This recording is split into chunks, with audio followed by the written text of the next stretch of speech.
Erickson from the set. The 3-2 pitch. It is in the dirt. He walked it. Threw him a change, I believe, but it went in the dirt. And Scotty has walked 2 batters here in the 9th. His 4th walk of the game, plus a hit batter, and Greg Vaughn, the designated hitter, will come up. He's their big power man. He has struck out tonight, grounded to short, and struck out again. But always dangerous. 30 home runs last year for the Brewers, who for the first time tonight have 2 men on base. Runners on first and second, 2 out, the Twins ahead, 6-0. Scott Erickson battling to get that last out. Here's the set. In comes the pitch to Vaughn. He swings and hits a high foul in the first base seats. 1 strike.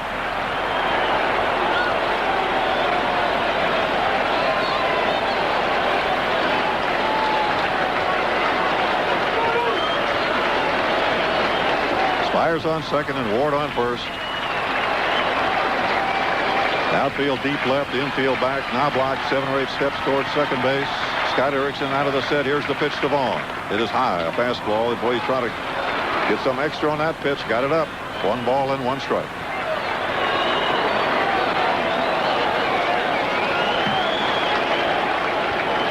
There's the set by Scotty. The 1-1 pitch.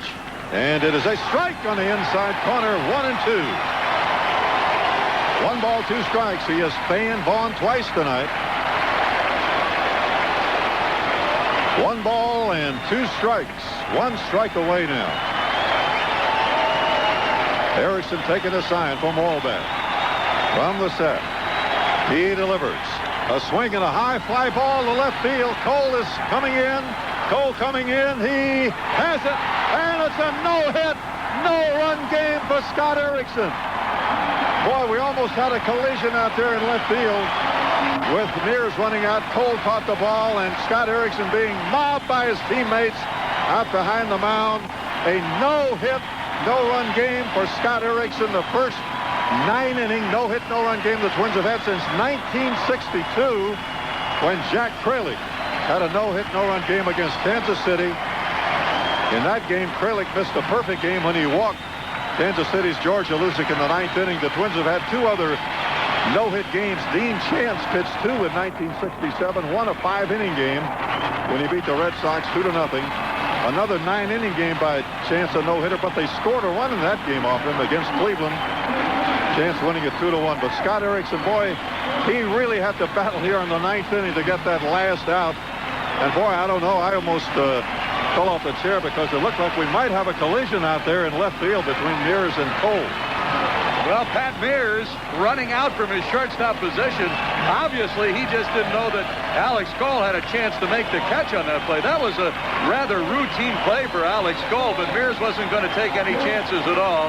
Just a fabulous, fabulous pitching performance tonight by Scott Erickson of the Minnesota Twins. Boy, I tell you, that was really something.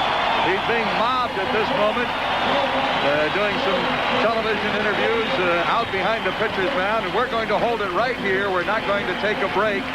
We will wait until we have an opportunity to talk to Scott Erickson.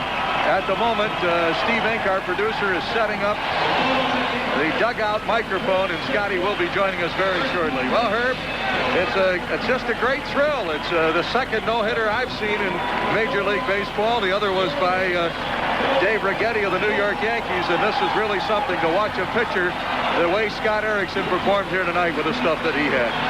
Well, no question about it, and probably the 2 hardest hit balls of the night were in the first inning by the first 2 batters. He has hit a hard shot to center that was caught by Becker, and then Spires lined out to third base. Here comes Scotty walking across the third base foul line towards the Twins dugout. A no-hit, no-run game for Scott Erickson. Boy, it's been tough going for Scotty so far this year, but boy, everything fell into place in the game tonight. Well, the coaching staff and manager Tom Kelly waited, did not cross the third base line. They waited for Scott Erickson to come off. Scotty did just a few brief television interviews behind the pitcher's mound, and when he came off, then Tom Kelly, Dick Such, Rick Stelmazik, Terry Crowley and Ron Gardenhire, Wayne Twilliger, all waiting for him to congratulate him on the no-hit performance here tonight. We'll wait for a signal. As mentioned, we're going to hold it here.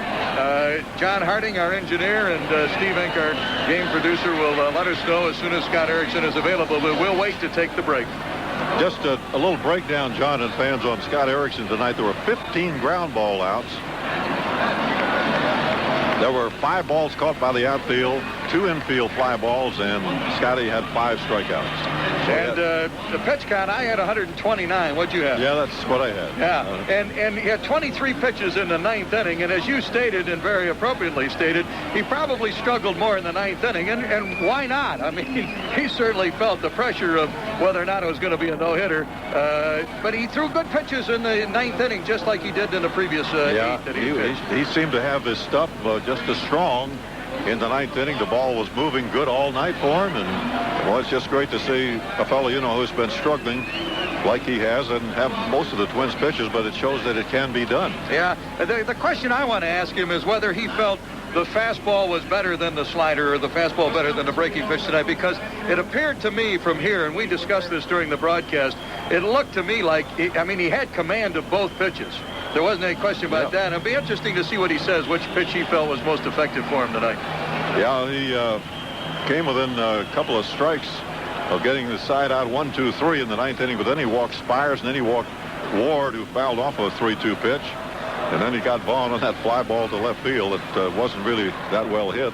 But when a guy like Vaughn comes up, it scares you a little bit, even though he's been on the DL. But as the saying goes, don't throw the ball where he's swinging the bat, because he is extremely strong. And Scotty made, of course, a good pitch on him. And again, we'd say that the only really 2 hard-hit balls tonight were in the first inning, the first 2 batters up. And after that, Scotty was in complete control. He did retire the first 10 batters to face him before he walked Bill Spires in the 4th inning. In the 9th inning, the only time they had more than 1 runner on base at the same time.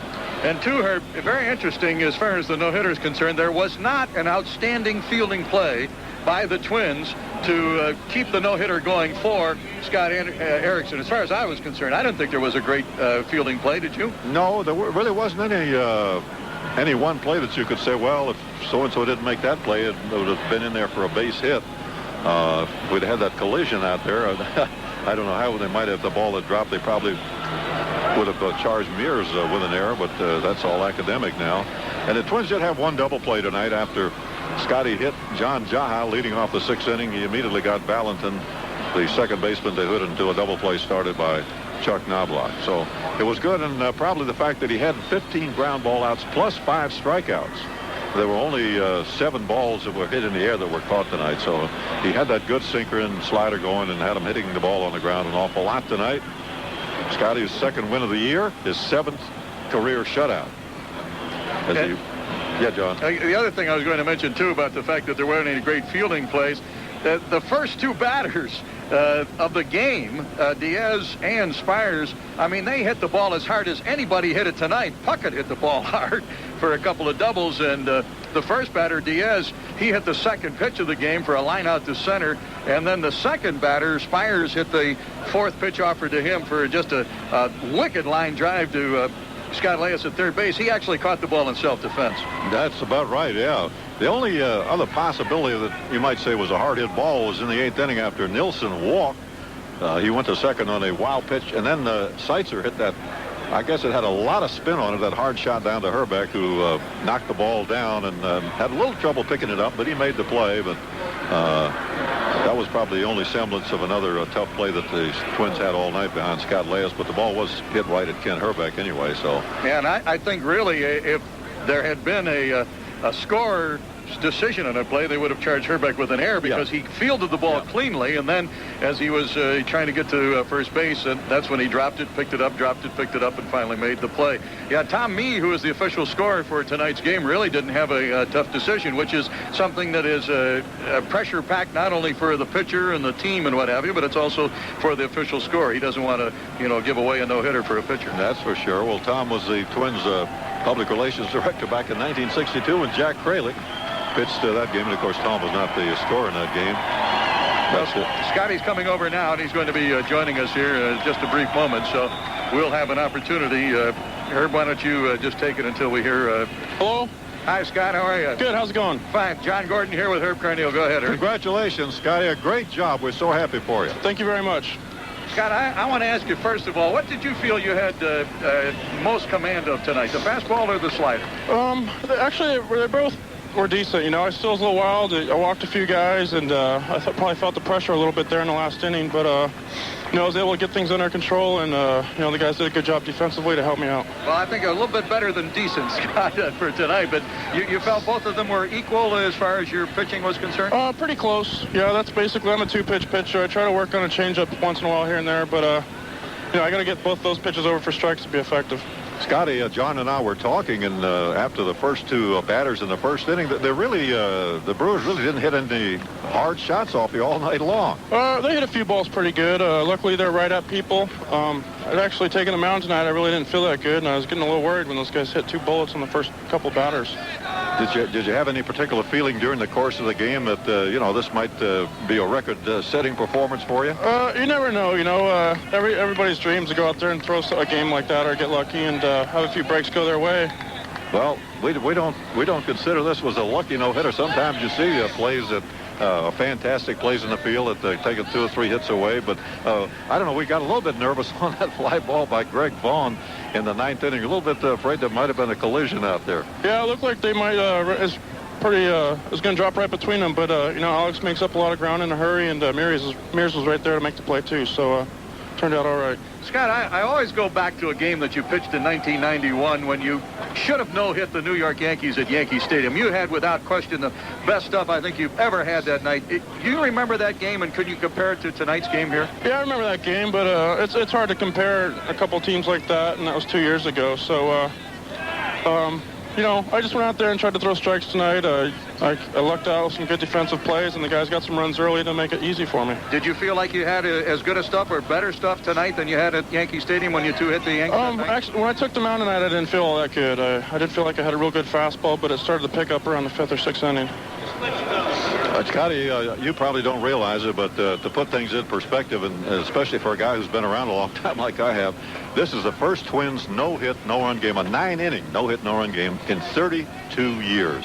When a fellow named Jack Kralik had a no-hit, no-run game against Kansas City in 1962. So it's been a long time, but believe me, it was worth it. Just a great effort, and again, we're very proud of you and happy for you. Thank you very much. Hey, Scott, just one final question for you, if you will. Reconstruct the dugout, and if any teammates said anything to you, what your thoughts were about, you know, pitching a no-hitter. When did you start to think about it? I probably started thinking about maybe around, you know, you always think about things like that when you know, if you hope you go out there and have a good game, but you know, maybe I could say it was a realistic thought maybe around the 6th inning when the fans started cheering a little bit, and then you know, during the game, nobody on the bench is even going to come near you, so nobody said anything. You kind of huddled in the corner of the dugout, and just you're there by yourself, right?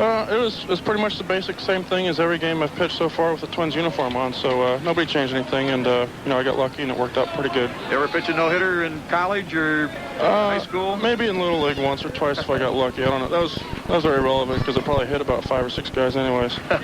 Well, congratulations to you, Scott. We're very happy for you, very proud, and I know this has been a great outing for you. Gee, you've struggled some through the course of this early portion of the season, and here tonight you come up with a no-hit performance. You really got to be happy. Yeah, it'll probably sink in a little more later on, but I'm pretty thrilled with the way things turned out. Where's the first phone call going tonight? I don't know. I got to go ice and do some stuff, and then, you know, maybe hopefully later on I'll get a hold of some people. Okay, well, congratulations and good luck to you. Thanks. All right, thanks. Scott Erickson joining us, and certainly a great thrill to see a no-hitter pitched. It's one of the just one of the great exciting moments of baseball. And one other thought that occurred to me, John, you know, we were talking about there really weren't any difficult plays, but I think that makes the drama even higher. Yep. When you get late in the game, because you said, well, this guy really deserves it tonight, you know, and you just kind of keep your fingers crossed and everything, hoping that nothing goes wrong. Two other thoughts. One is Matt Walbeck, whether or not he's ever caught a no-hitter before, and what his thoughts were, because a catcher is as much involved in a no-hitter as the pitcher is. And the other is Dale Scott, the home plate umpire, because you wonder what his situation is as far as calling a no-hitter. And I remember talking to Tim Cheetah when Nolan Ryan pitched his 7th no-hitter. Tim Cheetah was the home plate umpire, and what a thrill it was for him to be a part of that. Yeah, I don't think the umpires had any variety in their strike zone. I think they were calling, just about fair and square for everybody, including Scott Erickson tonight, even in the 9th inning. Yeah, the biggest thing about the umpires tonight were the check swings by Dave Phillips and Tim McClellan. Yeah, nobody took a swing on the chip when they all checked in time. They sure did. I mean, they never called one for either team, which was kind of weird, because it could have made I think a lot of difference. But that was the only umpiring decision that was really, I thought, a tough umpiring decision, was first base umpire Dave Phillips and third base umpire Tim McClellan. Okay. Let's take the break here, and then we'll get into the postgame show, okay? You go. You take it, Herb. Okay, we want to give the totals? Yeah, no, I think we need to get into the break at the end of the game, right, John? Yes, sir. Okay, the break at the end of the game. So pretend that we haven't done anything here, Herb, and go right to the break. That's going to be hard to do, The final score, the Twins 6, the Brewers nothing, on a no-hitter by Scott Erickson. You're listening to Twins Baseball.